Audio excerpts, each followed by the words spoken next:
अखिल हिंदुस्थानचं आराध्य दैवत छत्रपती शिवाजी महाराज या देशाला ज्यांनी संविधान दिलं, लोकशाही दिली आणि समाजाला आणि समाजातल्या शेवटच्या माणसाला ज्यांनी जगण्याची संधी दिली ते भारतरत्न डॉक्टर बाबासाहेब आंबेडकर, ज्यांच्या सत्कारासाठी आज आपण सर्व लोक या ठिकाणी जमलो. आपल्या सर्वांचेच अत्यंत लाडके नेते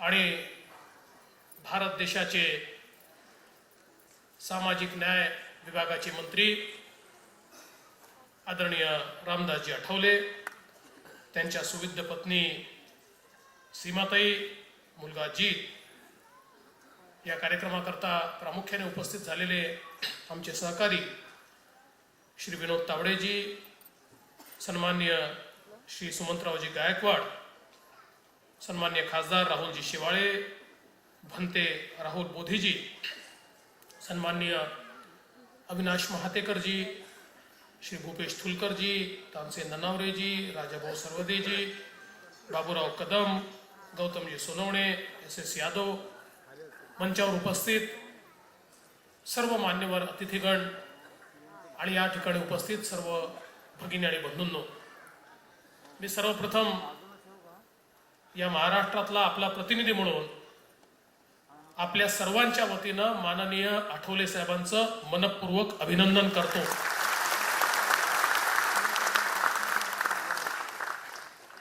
देशाच्या इतिहासामध्ये एक मोठा सन्मान आठवले साहेबांच्या रूपानं महाराष्ट्राला मिळाला. डॉक्टर बाबासाहेब आंबेडकरांच्या नंतर अशा प्रकारचा सन्मान या ठिकाणी कोणाला मिळाला नव्हता, पण आज माननीय मोदीजींच्या माध्यमातून इतक्या वर्षानंतर पहिल्यांदा हा एक अत्यंत महत्वाचा सन्मान माननीय आठवले साहेबांना मिळाला, ही आपल्या सगळ्यांकरता अत्यंत आनंदाची गोष्ट आहे. खरं म्हणजे मगाशी सुमंतरावजींनी म्हटलं की कोणीतरी विचारतं की आठवले कोण? रामदास आठवले आहे डॉक्टर बाबासाहेब आंबेडकरांचा ठाण्या वाघ. काँग्रेस राष्ट्रवादीवाले त्यांच्या वाटी गेले तर त्यांनी केली त्यांची राख.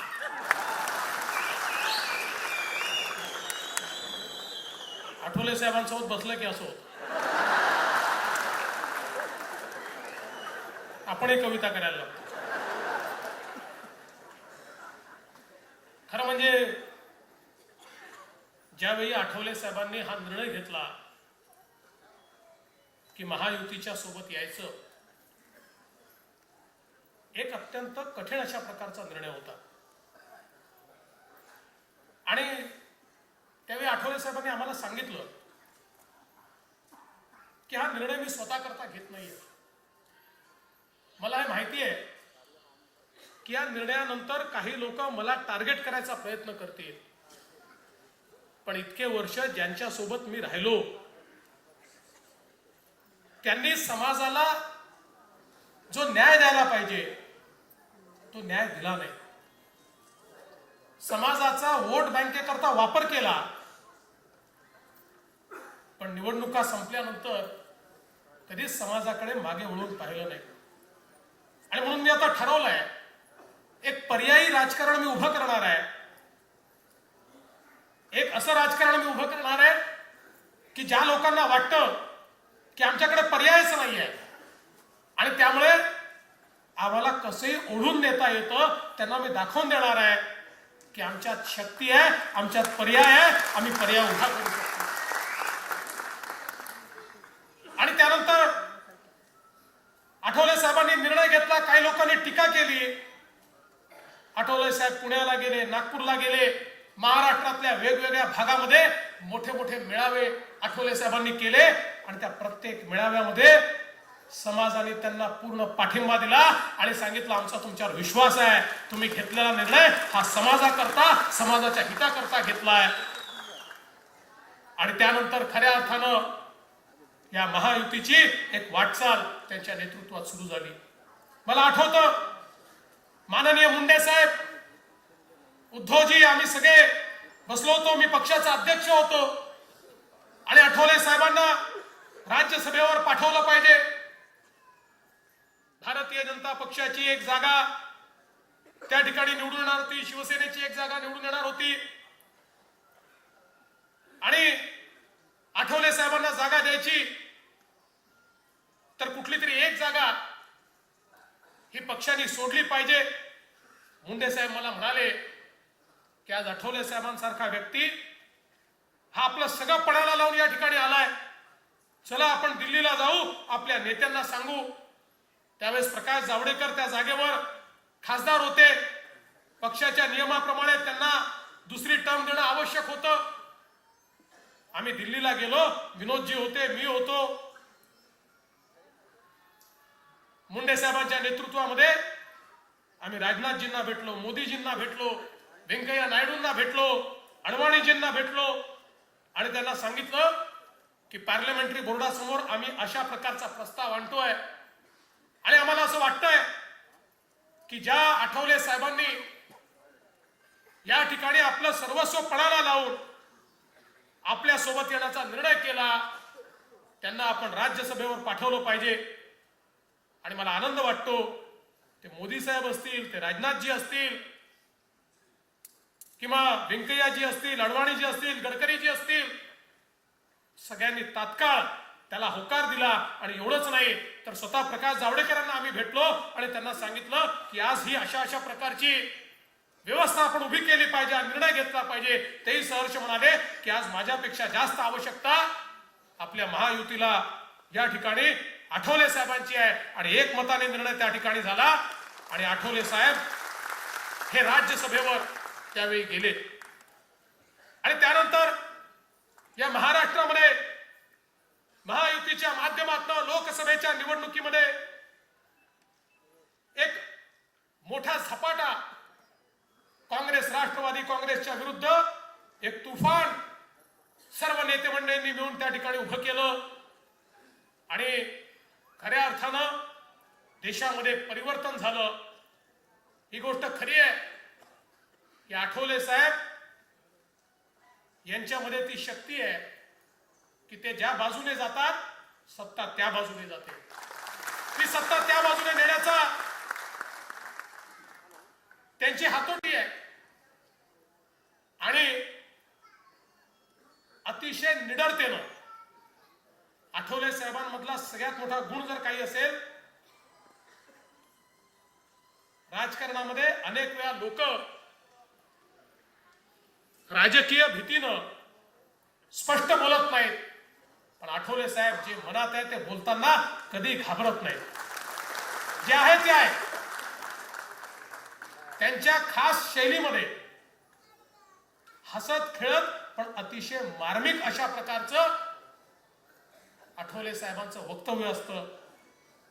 आणि खरं तर मी या सगळ्या वाटचालीमध्ये खूप आमची जवळीक वाढली आणि मी हे सांगू शकतो, आठवले साहेब हा केवळ उत्तम नेता नाही आहे, हा एक उत्तम व्यक्ती देखील आहे.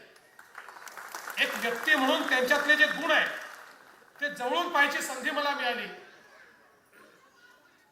राजकीय व्यवस्थेची अतिशय परफेक्ट ओळख असलेला,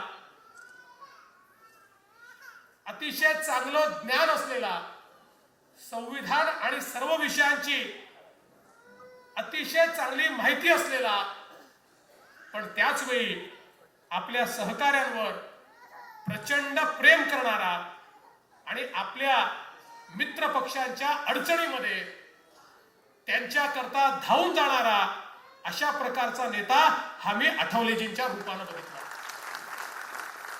आणि म्हणून मला केवळ त्यांच्यासोबत आमची युती झाली नाही, ते माझ्यापेक्षा मोठे आहेत, मोठ्या भावासारखे आहेत, पण आठवले साहेबांच्या रूपानं एक अतिशय मोठा भाऊच नाही तर एक अतिशय उत्तम मित्र या निमित्ताने मला मिळाला. माझ्याही अडचणी असल्या आणि कधी मी आठवले साहेबांना सांगितलं तर कधीच आठवले साहेबांनी आपल्या अडचणींचा भाव केला नाही. त्या अडचणीतनं त्यांनी नेहमी मार्ग काढला आणि खऱ्या अर्थानं मी अतिशय विश्वासाने या ठिकाणी सांगतो, गेले 22 महिने महाराष्ट्रामध्ये आपण सरकार चालवतो. या 22 महिन्यामध्ये आठवले साहेब बरेचदा माझ्याकडे आले असतील, पण या सगळ्या त्यांच्या भेटीमध्ये कधीही वैयक्तिक काम आठवले साहेबांनी आणलं नाही, व्यक्तीच्या फायद्याचं काम आणलं नाही. आठवले साहेब जर आले असतील तर समाजाच्या हिताच्या कामाकरता, आठवले साहेब जर आले असतील तर छोट्या छोट्या कार्यकर्त्याच्या कामाकरता, आणि त्यांचा पाठपुरावा हा केवळ माझ्या कार्यकर्त्याचं काम झालं पाहिजे एवढ्यापुरतं मर्यादित राहिला. खरं म्हणजे हे सरकार आणण्यामध्ये त्यांचा एवढा मोठा वाटा होता की त्यांनी काही मागणी केली असती, कुठलं वैयक्तिक काम सांगितलं असतं तरी देखील आम्ही धावून ते केलं असतं. पण जो समाजाचा विचार करतो, जो नेता असतो, तो कधी स्वतःचं बघत नाही, तो स्वतःच्या पलीकडे बघतो. आज आठवले साहेबांना मंत्रीपद मिळालं, आपण माझे आभार मानले, पण खरोखर आभार मानायचे असतील तर 2 लोकांचे मानले पाहिजे. पहिले आभार हे माननीय मोदी साहेबांचे मानले पाहिजेत की ज्यावेळी आम्ही मोदी साहेबांकडे गेलो आणि मी त्यांना ही विनंती केली की रामदासजी आठवले हा केवळ एका राज्याचा नेता नाहीये, तर या भागामध्ये अनेक राज्यांमध्ये जे संघटना चालवतात आणि खऱ्या अर्थानं समाजामध्ये राहून समाजातल्या सामान्य माणसाची दुःख, त्याच्या व्यथा मांडणारे, प्रसंगी आंदोलन करणारे, प्रसंगी मोर्चा काढणारे, प्रसंगी त्याच्या बाजूने उभे राहणारे जमिनीवरचे नेते म्हणून आपण आठवले साहेबांना या ठिकाणी घेतलं पाहिजे. आणि मोदी साहेबांनी तात्काळ सांगितलं की निश्चित मी घेणारच, आणि त्यांनी ते घेतलं. आणि दुसरे धन्यवाद दिले पाहिजे ते रिपब्लिकन पार्टीच्या आपल्यासारख्या सगळ्या कार्यकर्त्यांना आणि पदाधिकाऱ्यांना. माझ्याकडे रिपब्लिकन पार्टीचे सगळे पदाधिकारी आले आणि त्यांनी एकमुखानं सांगितलं की तुमचं या ठिकाणी काही असेल, आम्हाला कोणालाही काहीही मिळालं नाही तरी चालेल, किंबहुना आम्हाला नकोच, जोपर्यंत आठवले साहेबांना या देशाचा मंत्री आम्ही बघत नाही. आमचं एकच स्वप्न आहे, डॉक्टर बाबासाहेब आंबेडकरांनंतर आमचा एकही माणूस जो रिपब्लिकन पक्ष डॉक्टर बाबासाहेब आंबेडकरांनी स्थापन केला त्या महाराष्ट्रातनं देशामध्ये मंत्री झाला नाही, हे आमचं दुःख आहे, हे आमचं शल्य आहे. त्यामुळे आम्हाला आमच्या जीवनात काही मिळालं नाही तरी चालेल, पण आम्हाला आमचे रामदासजी हे मंत्री म्हणून बघायचे आहेत. रामदासजी ज्या पक्षाजवळ असे कार्यकर्ते, असे पदाधिकारी आहेत, तो पक्ष कितीही अडचणीत आला आणि कोणी आणण्याचा प्रयत्न केला तरी तो पक्ष कधी समाप्त होऊ शकत नाही. आणि म्हणून आपल्या सगळ्यांचे मी आभार मानतो आणि मी आपल्याला विश्वास देतो की आम्ही, हा शब्द तर पूर्ण झालाच आहे, आपल्या भावनांची या ठिकाणी जी काय आपण व्यक्त केली होती त्याची पूर्तता तर झालीच आहे, पण याच्या पलीकडे जाऊन जे रामदासजी आपल्याला शब्द आम्ही दिलेले आहेत निश्चितपणे त्याचं देखील पालन होईल. आणि आता या सत्तेचं सगळं जे समीकरण आपण जुळवतोय, आता ज्या प्रकारे विनोदजींनी सांगितलं त्याच प्रकारे मंडळ, महामंडळ हे गठीत करण्याची प्रक्रिया आपण सुरू केली आहे. त्याच्यामध्ये देखील उत्तम आणि उचित असा वाटा हा आपल्या सगळ्या कार्यकर्त्यांना, नेत्यांना आपल्या सल्ल्याप्रमाणे मिळेल. सगळ्या प्रकारच्या सरकारच्या व्यवस्थेमध्ये निश्चितपणे आपल्या सगळ्या लोकांचा सहभाग या ठिकाणी असेल. आज या निमित्ताने एक प्रकारचं वातावरण या महाराष्ट्रात आणि देशात तयार करण्याचा प्रयत्न चाललाय. खरं म्हणजे गेल्या वर्षभरामध्ये ज्या प्रकारे माननीय मोदी साहेबांनी वेगवेगळ्या प्रकारचे निर्णय घेतले आणि विशेषत्वाने समाजातल्या वंचित वर्गाकरता मोदीजींनी ज्या प्रकारे निर्णयाचा धडाका लावला, त्यांना अनेक लोक या ठिकाणी आज त्यांना आपली राजकीय दुकानदारी बंद होते असं वाटायला लागल्यामुळे अस्वस्थ झाले आहेत. इंदू मिलचा प्रश्न असेल, 12 वर्ष संघर्ष झाला, अनेक आश्वासनं मिळाली, केंद्रात तेच सरकार होतं, राज्यात तेच सरकार होतं, आश्वासन पूर्तता झाली नाही. पण यावेळी आठवले साहेब असेल, आम्ही असू, आम्ही एक शब्द केवळ मोदीजींना टाकला आणि त्यांनी तात्काळ त्या ठिकाणी होकार दिला. इंदू मिलच्या संदर्भातले सगळे निर्णय झाले. आज त्याचा आराखडा तयार झाला आणि मी सर्वच नेत्यांचं या ठिकाणी आभार मानेन. आठवले साहेब असतील किंवा इतर सगळे नेते असतील, सगळ्यांनी मिळून हा निर्णय केला की डॉक्टर बाबासाहेब आंबेडकरांच्या स्मारकाच्या आराखड्यावर राजकारण करायचं नाही आणि सगळ्यांनी मिळून त्या आराखड्याची आज एक त्याचं चित्र तयार केलंय. त्याच्यातले जे बदल होते, आमच्या बडोलेजींनी सगळ्यांना भेटून ते बदल त्याच्यामध्ये केले आणि त्याचं काम आम्ही सुरू करणार आहोत. आठवले साहेब आणि मी जपानमध्ये गेलो, जपानच्या कोयासान विद्यापीठामध्ये त्या ठिकाणी डॉक्टर बाबासाहेब आंबेडकरांचा पुतळा त्याचं अनावरण करण्याचं भाग्य आम्हाला मिळालं. आमच्या विनोदजींनी ज्याचा पुढाकार घेतला ते लंडनचं घर असेल की ज्या ठिकाणी डॉक्टर बाबासाहेब आंबेडकर राहिले, जिथे शिकले, त्या ठिकाणी जाऊन मोदी साहेब असतील, आठवले साहेब, आम्ही ते घर आपण त्या ठिकाणी अधिग्रहित केलं. या ठिकाणी आपल्या नागपूरचा दीक्षाभूमीचा विषय असेल की ज्याचा एक मोठा आराखडा, जगातलं उत्तम स्थान ते झालं पाहिजे, याकरता आपण तयार केला. आज वेगवेगळ्या प्रकारे मोदी साहेबांच्या नेतृत्वामध्ये या महाराष्ट्रामध्ये, या देशामध्ये आणि जगामध्ये डॉक्टर बाबासाहेब आंबेडकरांचं जे कार्य आहे ते कार्य पोचलं पाहिजे, हा प्रयत्न आपण सगळ्यांनी मिळून केला. पण हे सगळं होत असताना काही लोक याच्यामध्ये राजकारण करण्याचा प्रयत्न करतायत. मगाशी सांगितलं, ही गोष्ट खरी आहे, कोपर्डीची घटना गंभीर आहे आणि त्या घटनेचा निषेध प्रत्येक व्यक्तीने केला.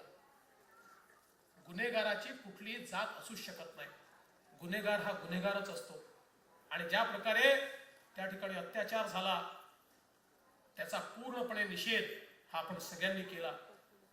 आणि आज मोठ्या प्रमाणात जे मोर्चे निघतायत, खऱ्या अर्थानं एक प्रकारचा आक्रोश आहे, याला दोष देता येत नाही.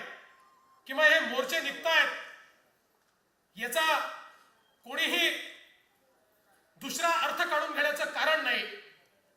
खरं म्हणजे मी एक गोष्ट अतिशय स्पष्टपणे नमूद करू इच्छितो की आज मराठा समाजाचे जे मोर्चे निघतायत त्याचे जे आयोजक आहेत त्यांच्या एका गोष्टीकरता मी आभार मानेन की सगळे मोर्चे मूक मोर्चे निघाले. या कुठल्याही मोर्चामध्ये एकही नारा दिला नाही, एकही भाषण दिलं नाही. या मोर्चांमध्ये शांतपणे लाखो लोक चालत गेले, आपलं म्हणणं जे आहे ते त्या ठिकाणी जिल्हाधिकाऱ्याला दिलं. आणि एकीकडे आपली शक्ती दाखवत असताना, आपली ताकद दाखवत असताना एक मोठा संयम देखील समाजाने पाळला. मी धन्यवाद याकरता देतो की काही लोकांना याचं राजकारण करायचं होतं. आजही काही लोक प्रयत्न करतायत की या मोर्चांच्या माध्यमातून आपली राजकीय पोळी भासता येईल का. विशेषत्वाने मोदीजींच्या कामानं, आमच्या कामानं आज ज्यांची राजकीय दुकानदारी बंद होण्याची वेळ आली आहे, असे लोक समाजामध्ये काहीतरी तेढ निर्माण होईल का, अशा प्रकारचा देखील प्रयत्न करतायत. मला विश्वास आहे ज्या प्रकारे संयमानं आपली ताकद ही मराठा समाजाने दाखवली, पण तो संयम ठेवला, हाच संयम यापुढेही निश्चितपणे राहील. आणि सरकार लोकशाहीमध्ये हा जो काही आक्रोश आहे तो निश्चितपणे समजून घेईल. समाजाच्या मनातला कुठलाही आक्रोश समजून घेणं हे सरकारचं कामच आहे. आणि त्यामुळे आमच्या आया बहिणींची या ठिकाणी पूर्णपणे सुरक्षा झाली पाहिजे, याकरता सरकार निश्चितपणे कटिबद्ध आहे. पण त्याच वेळी मला असं वाटतं की या देशातल्या, महाराष्ट्रातल्या नेत्यांनी समाजामध्ये तेढ निर्माण होणार नाही, समाज एकमेकाच्या विरुद्ध जाणार नाही, दलित आणि दलितेतर संघर्ष, दलित आणि सवर्ण संघर्ष, अशा प्रकारचं पाप या महाराष्ट्रात घडणार नाही याची काळजी घेतली पाहिजे. अरे सत्ता येते जाते, सत्ता कोणाकडे जन्मभर नसते, पण सत्ता येणं जाणं या प्रवासामध्ये जर सत्तेकडे जाण्याचा रस्ता हा माणसामध्ये भांडणं लावून आपण शोधत असू, समाजामध्ये तेढ लावून आपण शोधत असू, समाजामध्ये दरी निर्माण करून आपण जर सत्तेचा रस्ता शोधत असू, तात्कालिक एखाद्याला फायदा होईल, पण यानं देशाचा फायदा होऊ शकत नाही, महाराष्ट्राचा फायदा होऊ शकत नाही, समाजाचा फायदा होऊ शकत नाही. आणि म्हणून मला असं वाटतं आज महाराष्ट्रातल्या सर्व नेते मंडळींनी एकत्रित येऊन कशा प्रकारे ही परिस्थिती आणि ही जी काही दरी निर्माण करायचा प्रयत्न हा दूर होईल आणि सर्व समाज हे गुण्या गोविंदानं राहतील. छत्रपती शाहू महाराजांचा महाराष्ट्र आहे, ज्या छत्रपती शाहू महाराजांनी केवळ एका समाजाचा विचार केला नाही तर बहुजन समाजाचा विचार केला आणि बहुजनांमध्ये जे वंचित होते त्यांचा पहिल्यांदा विचार केला. त्या छत्रपती शाहू महाराजांचा हा महाराष्ट्र आहे, महात्मा ज्योतिबा फुलेंचा हा महाराष्ट्र आहे, ज्यांनी आम्हाला या ठिकाणी खऱ्या अर्थानं संविधान दिलं. त्या डॉक्टर बाबासाहेब आंबेडकरांचा महाराष्ट्र आहे आणि आमचा बाप असलेले छत्रपती शिवाजी महाराज ज्यांनी कधी जातीचा, पातीचा, पंथाचा विचार केला नाही, तर रयतेचं राज्य आलं पाहिजे, शेवटच्या माणसाचा विकास झाला पाहिजे याचाच विचार करून आम्हाला खऱ्या अर्थानं धडा दिला. अशा छत्रपती शिवाजी महाराजांचा हा महाराष्ट्र आहे. आणि म्हणून मला असं वाटतं की ही परिस्थिती आपण सगळ्यांनी मिळून आज बदलली पाहिजे आणि समाजातल्या शेवटच्या माणसाचा विकास कसा होईल. सगळ्या समाजामध्ये आज वेगवेगळ्या प्रकारच्या अडचणी आहेत, त्या अडचणी कशा दूर करता येतील. शिक्षण पोचलं पाहिजे, आरोग्य पोचलं पाहिजे, शिक्षणाचा वाढता खर्च आहे तो कमी झाला पाहिजे. या प्रत्येक गोष्टीवर आज लक्ष देण्याची आवश्यकता आहे. भारत एक नवीन झेप घेतोय, जग आपल्याकडे पाहत आहे आणि ही नवीन झेप घेत असताना आता आपल्यावर ही जबाबदारी आहे की समाजातला प्रत्येक व्यक्ती या विकासाच्या आपल्या वाटचालीमध्ये आपल्या सोबत आला पाहिजे. विकासाच्या वाटचालीतनं कोणीच वंचित राहणार नाही याकरता आपल्याला राजकारण करायचं आहे. आणि मला निश्चितपणे विश्वास आहे माननीय मोदीजींच्या नेतृत्वामध्ये, माननीय आठवले साहेब ज्या मंत्रिमंडळामध्ये आहे ते सरकार असेल किंवा आपल्या सगळ्यांच्या आशीर्वादानं या ठिकाणी असलेलं भाजप, शिवसेना आणि संपूर्ण आपले मित्रपक्ष रिपाई आणि आपले सगळे मित्रपक्ष यांचे जे सरकार असेल, हे सरकार निश्चितपणे या शेवटच्या माणसाच्या विकासाकरता काम करत राहील, त्याकरता कटिबद्ध असेल हा विश्वास या निमित्ताने मी व्यक्त करतो. पुन्हा एकदा आठवले साहेबांचं अतिशय मनपूर्वक या ठिकाणी अभिनंदन करतो. आठवले साहेब, आपण असेच वर जा, आपण अशाच प्रकारे प्रगती करा आणि आमच्या शुभेच्छा आपल्या सोबत राहतील. आपण सगळे एकत्रितपणे सोबत राहून समाजाचा, प्रत्येक व्यक्तीचा विकास करू हा विश्वास या निमित्ताने व्यक्त करतो आणि माझं बोलणं संपवतो. धन्यवाद. जय हिंद, जय भीम, जय भारत, जय महाराष्ट्र.